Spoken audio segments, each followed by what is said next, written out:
I wish that I, in retrospect, had done more guarding against that myself. You don't know the dangers of that technology until children get a hold of it, and then you're left scrambling going, oh man, I wish I had known that this was going on or that was going on, but you have no idea.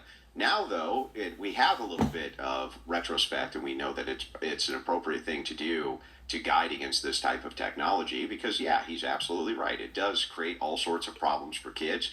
I'm not sure that gets to the heart of the masculinity and feminine issue, but I totally agree with him that we should be safeguarding our children against this technology. It does seem to be very bad for them. And James, there is ADHD. pretty well unfettered pornography on the internet available to young men and women, obviously, but men are watching a lot of often quite violent, degrading sexual scenes in these porn clips they're seeing online.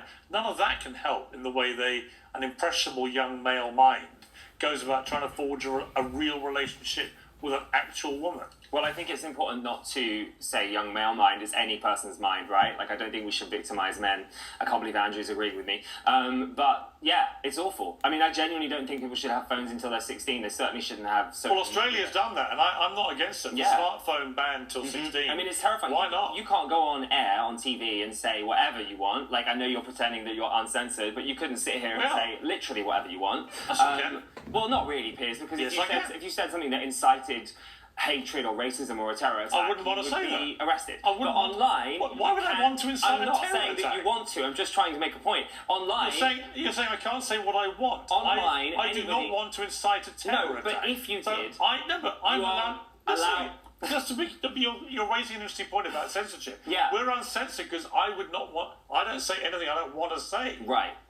So when you say I'm censoring, I'm actually self-censoring. I'm not.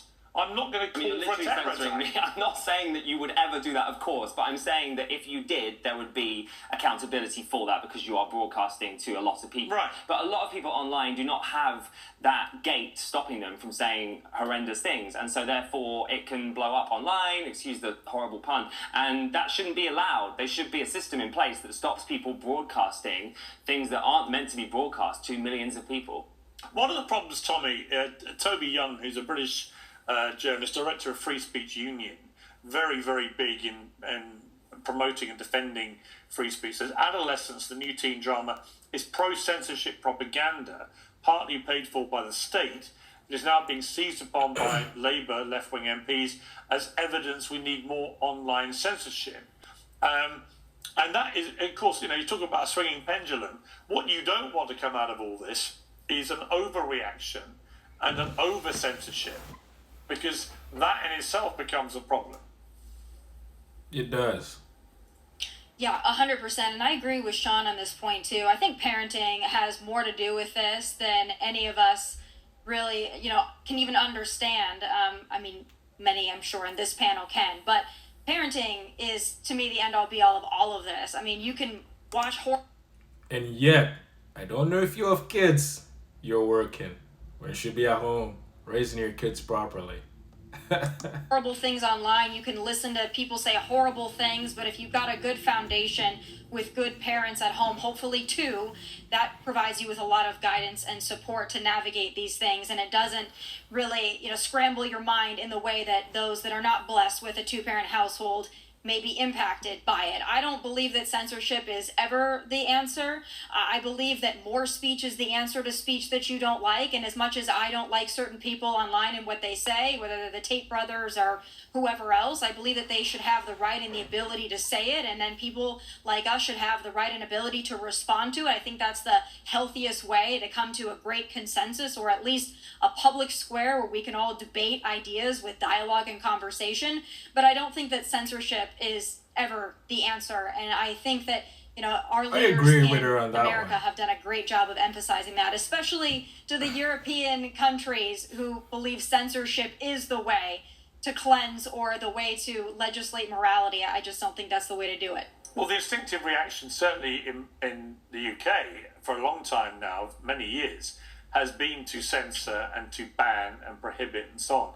And I think people are beginning to wake up to the downside of that, is that once you chip away at things like freedom of speech, freedom of expression, you're heading down a pretty slippery road, which can be dictated by your government, and then that's not a place. It's interesting though, isn't it? I mean, I just want to make a side point, and I don't need to get into it, but like your government are banning books, so they are literally talking about free speech whilst also banning free speech in it that they don't agree with. So what you're saying is nice, and I agree with you in principle, but that's not literally what is not happening. the same as banning books. You talked about freedom of speech, right? And everyone coming together and This guy is crazy.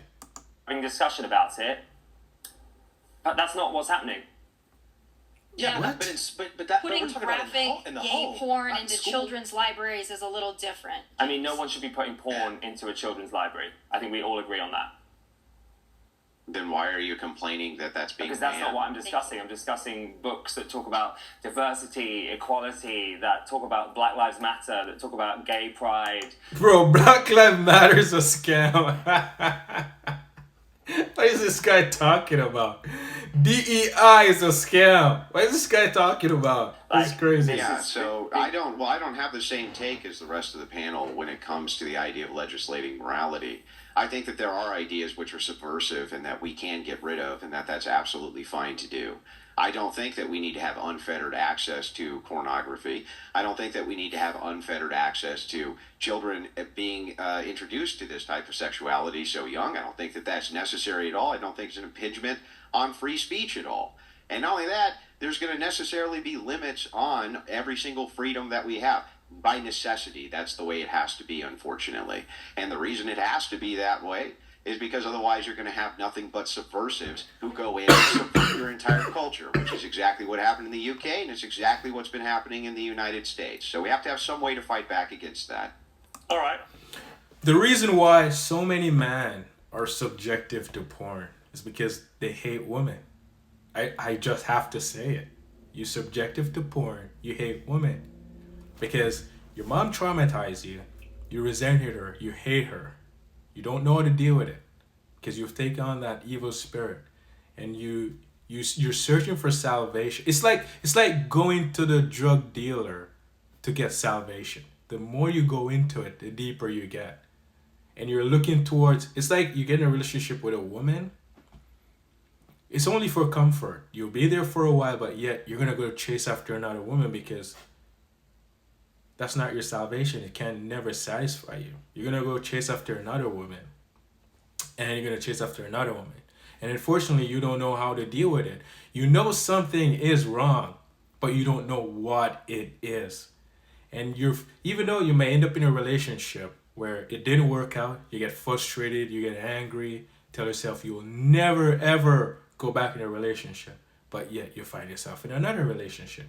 And the same thing happened over again. It's because you're looking for salvation through the drug, and the drug cannot save you. It's an evil spirit that have taken over your body, and that's why sometimes men they turn into boy in their relationship with their woman. They become violent, or they become abuser to women because they can't control themselves, because they just can't, but they know something is wrong.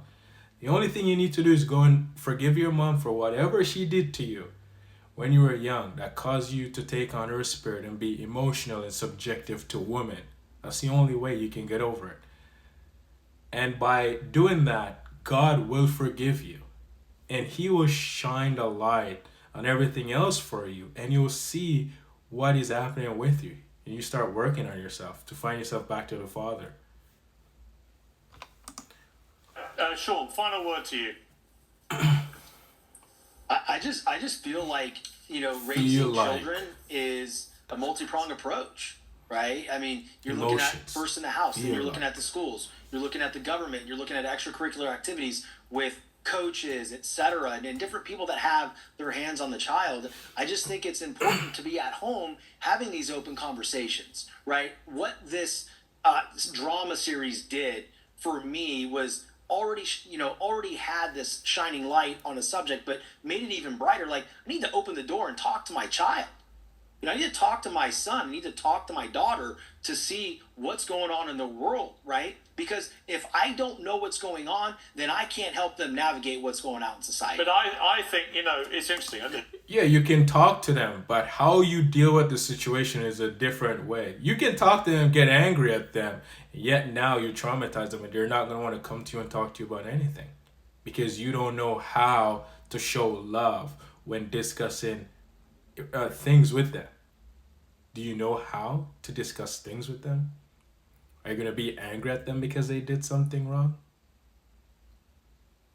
Let me know. If you're watching and you have a child, how do you deal with situation with your child? Do you get angry at them? Do you get frustrated? Do you get frustrated at them? Do you? That's not the way to deal with it, because you're only going to make the situation worse for them and for yourself. It's been a fascinating debate. I just think if you don't know that your child is going down rabbit holes like that kid is in that series for that length of time, then it comes to Tommy's point, is you're failing your parenting.